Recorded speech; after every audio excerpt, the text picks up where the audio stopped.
Well, hello everyone. Welcome back to my channel and welcome back to Prehistoric Kingdom Alpha. My name is Swoop there, and today we're going to dive straight into building an Ankylosaurus habitat. Now, Ankylosaurus, I have looked up how to say this dinosaur's name simply because there are lots of different ways to say it. I looked up how they pronounced it on Jurassic World, and the kid calls it an Ankylosaurus. And then there are heaps of YouTube videos that say Ankylosaurus, like a human ankle, and then just add osaurus on the end. And then a bunch of other videos that say Ankylosaurus, or Ankylosaurus. So however I say it, please don't come for me. I'm sure that there is an actual proper way to pronounce it, but I couldn't find like a definitive, I guess, answer, because there are so many different ways to pronounce it. So I'm going to call it an Ankylosaurus, and whatever just comes out of my mouth as I'm saying it, I hope that it doesn't offend anyone who is really into these dinosaurs. I had someone drop in the comments in my last video that they would like to see this dinosaur, and I'd actually already pre-recorded this video, so if you are that person, lucky you. I'm thinking about in the near future perhaps doing a dome. I've got someone who's really keen for me to do that, and I'm not too sure what I'll put in the dome. It might be like an aviary dome maybe, although those small little raptors would probably bite you, so maybe not. Maybe it'll just be like a terrarium or something, like a nice place for like some water and some plants and things where you wouldn't really get that in the desert. Today I'm looking at building a new type of habitat, like a new sort of building, I suppose, one that I haven't kind of built before. I'm going to do it over this way. I just wanted to quickly pop into my voiceover. I'm nearly at 1,000 subscribers, I think. At the time of recording this, I'm 25 people away from 1,000 subscribers, or yeah, I think it's about 25 people. So I'm thinking of doing a Q&A, like a quick question and answer. So if you have any questions that you'd like to ask me, please feel free to drop them in the comments below. I'm going to talk in the speed build a little bit about the Ankylosaurus, and I'm going to give you some facts like I have been doing during this mini desert park, and talk to you a little bit about what I'm building and how I'm building it. So I will see you over there in the speed build in just a minute. Thank you for joining me, guys. Please like and subscribe if you haven't already. I would really appreciate it. See you in the speed build. Well, here we are. Okay, so let's talk a little bit about the Ankylosaurus before I talk about what I'm building, so I can just get a bit of this building done, and then I can talk a little bit more about my thought process. So I was reading up about this dinosaur. It's actually quite a cool dinosaur. They haven't found many fossils of them though. So Barnum Brown discovered the very first Ankylosaurus fossil, which was just the skull, vertebrae, ribs and shoulder, and it was actually discovered in Montana in a place called Hell Creek in 1908, but since then they haven't actually found like a complete Ankylosaurus skeleton, so they haven't found one at all. So aside from like isolated bones or like armor or teeth, there's only been like 3 major specimens of the Ankylosaurus that have ever been found, which is like, it's kind of interesting to think about like why it's so rare. There have been scientists that have speculated that the reason it's so rare is because perhaps it lived in the upland environments which were away from like rivers and swamps, and those areas are quite conducive to fossilization. So they just might not have been that common in the ecosystem like at that time. But they do also say that they just really don't know why they haven't found many fossils of these particular dinosaurs. The Ankylosaurus' name means fused lizard in Greek, and it was given that name because its bones and its skull and other parts of its body were actually fused together. It's been compared to, I guess, modern day crocodiles, because modern day crocodiles, armadillos and some lizards also, they have bones that form within their skin.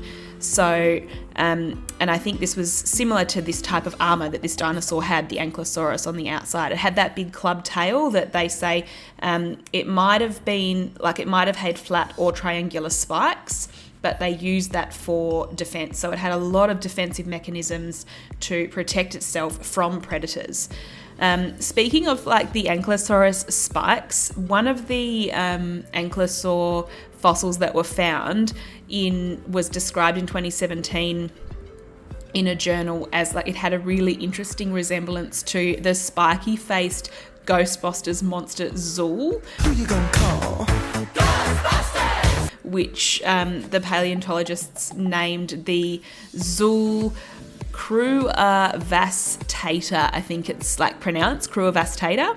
So I'll pop a picture in here. I would have just done that so that you can see what that looks like in comparison. So part of its diet were like low-lying plants, I guess. So it had like that triangular skull and it had like a narrow beak. So they say that was kind of like to aid it in stripping leaves from plants. So all in all, like an interesting dinosaur. It lived in the late Cretaceous period, so just before the age of mammals. And I mean, I think it's about 65 to 75 million years ago, if my facts serve me correctly.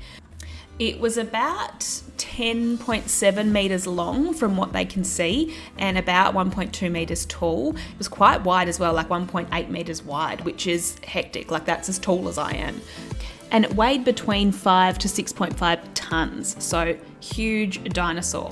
All right, so let's have a little chat about what I'm building now. I've just finished situating the building itself. The building's a little bit different to anything that I've built before. I just wanted it to look a little bit different to the other things that I have in the park. I went for like an undercover viewing area right in front of the main building, and then I decided to do also an open air viewing around the side of the habitat, just simply because I feel like, you know, if you couldn't see the ankylosaur from inside that main building, you might be able to sort of wander around the side of the habitat here and have a look in the open air viewing area, because the habitat itself is quite big and I wanted, you know, you to have several different options to be able to view the dinosaurs.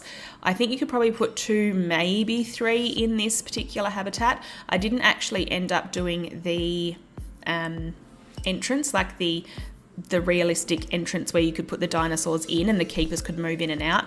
I actually, to be honest, I just completely forgot about it. It's not that I didn't want to do it. So I am going to go in and do that in my next episode, just add that in so that it still is looking realistic. I start to put in the rocks and do a little bit of terraforming here, just so it's a little bit more interesting for the eye. I am trying to go with the plants from the environment. So when I do put the plants in, that's kind of the look that I'm looking for, is just those plants that would naturally grow in the environment inside the habitats.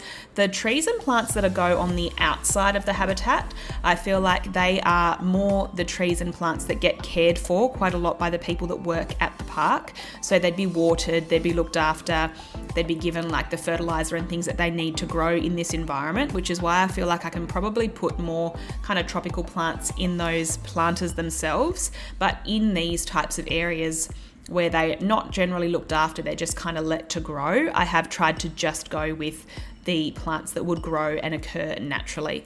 So with that in mind, I am going to let you guys enjoy the rest of the speed build. I think there's about maybe 7 to 8 minutes left of the speed build, and then I will come back in the real-time part to show you around and then give you some screenshots at the end. Thanks for watching, guys, and I'll speak to you soon.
Hey everyone, I hope you enjoyed that speed build of the Ankylosaurus habitat. We're going to head over there and have a look now. I'm just standing on the steps of the entrance building here.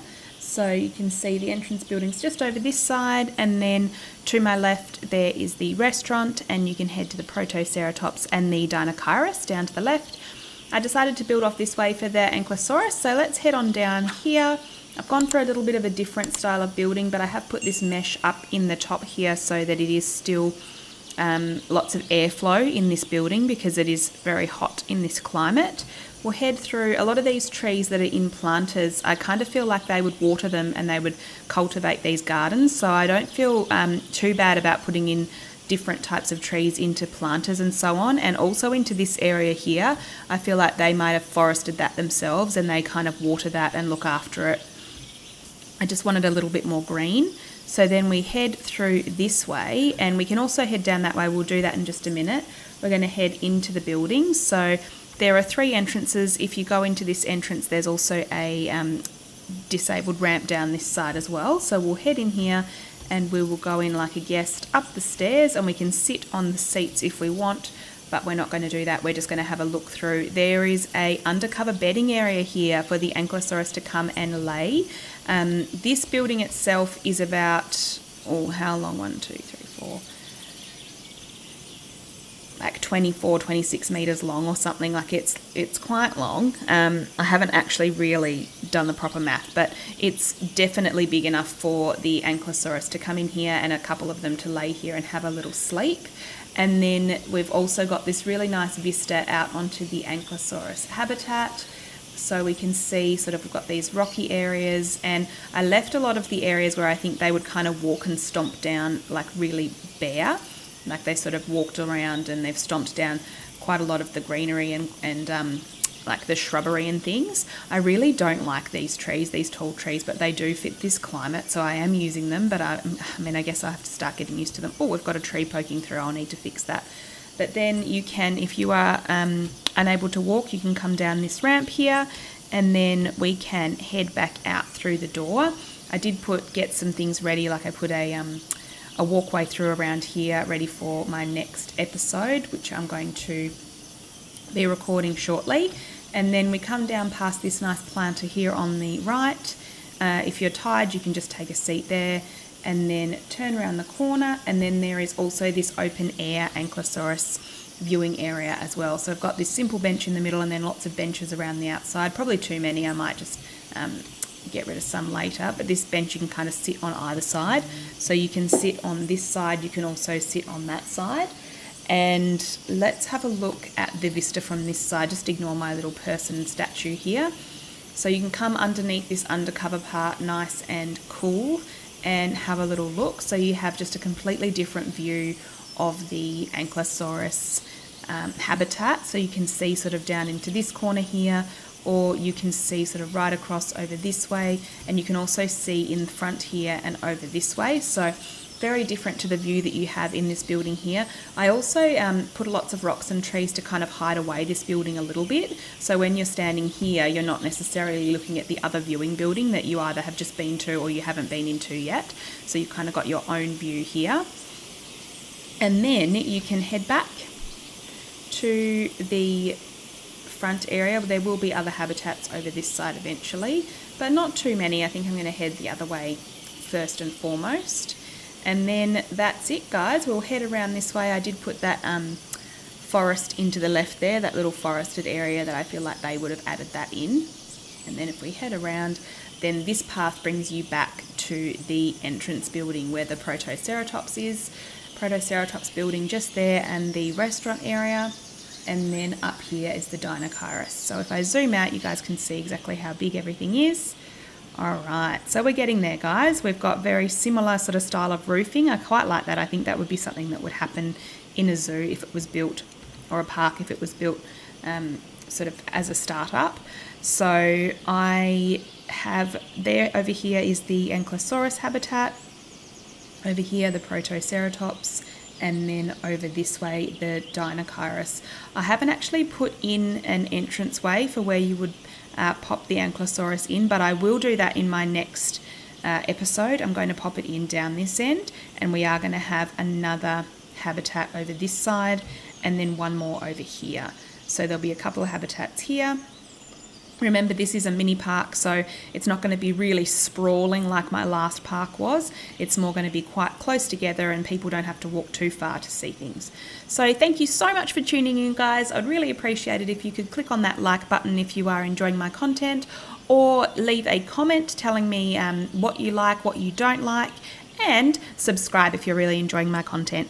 Thank you for coming, and I'll see you in the next one. Bye.